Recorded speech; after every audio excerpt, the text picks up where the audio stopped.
ఒక రోజున యేసు ప్రభు వారు గెత్సెమనే తోటలో ప్రార్థన చేస్తున్నాడు. ఎంతమంది గుర్తుంది? చూశారుగా, తెలుసుగా మీకు. ఆ ప్రార్థనలో భాగంగా ఒక్క ప్రార్థన చేశాడు. ఆయన చాలా ప్రార్థన చేసుకుంటూ వచ్చాడు. అందులో ఒక ప్రార్థన ఏంటో చెప్పనా? తండ్రి, నీ చిత్తమైతే ఇదిగో ఈ గిన్నె నా యొద్ద నుండి తొలగించు. ప్రార్థన చేశాడుగా. చేసింది ఎవరో? యేసయ్య. యేసయ్య ఎవరో?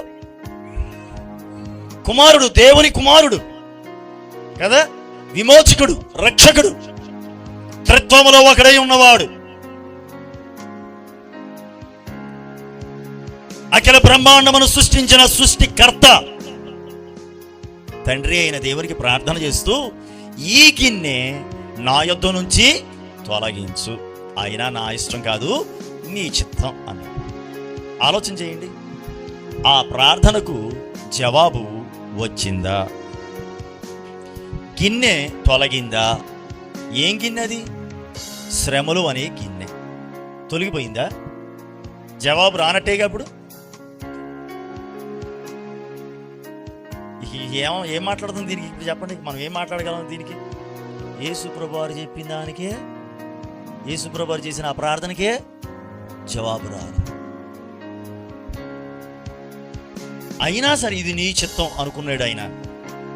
దేవుని చిత్తాన్నే జరిగించి ఆ గిన్నెను స్వీకరించాడు. ఏం గిన్నెది? శ్రమలు అనే గిన్నెను స్వీకరించాడు సంతోషంగా. మరి ఈ లెక్కన మన ప్రార్థన ఏ పాటిది? ఆలోచించి మనం ఎంత ఇది దేవుని చిత్తం అని దేవుని చిత్తానికి అప్పగిస్తున్నామా? లేకపోతే నేను అనుకున్నదే జరగాలనుకుంటున్నామా? అనుకున్నదే జరగాలి అంటే కనుక గిన్నె తొలగిపోవాలి. కానీ యేసయ్య ఏమన్నాడు తెలుసా? నా ఇష్టం కాదు నీ ఇష్టమే అని. తండ్రి ఇష్టం ఏమిటి? ఆ గిన్నెలోనిది స్వీకరించాలి, శ్రమలు అనుభవించాలి, లోకం కోసం మరణించాలి, రక్తం చిందించాలి, బలి యాగం అవ్వాలి, మరణాన్ని జయించి తిరిగి లేవాలి. ఇది తండ్రి ఇష్టం. అదే జరిగిందిగా, దానికి తల వంచాడుగా. ఇప్పుడు నేను అనేది ఏంటంటే, పరిస్థితులు మనకు కొంచెం కఠినంగా ఉన్నా ఇది తండ్రి చిత్తం, ఇది దేవుని ఇష్టం అని మనం తలవగ్గగలగాలండి.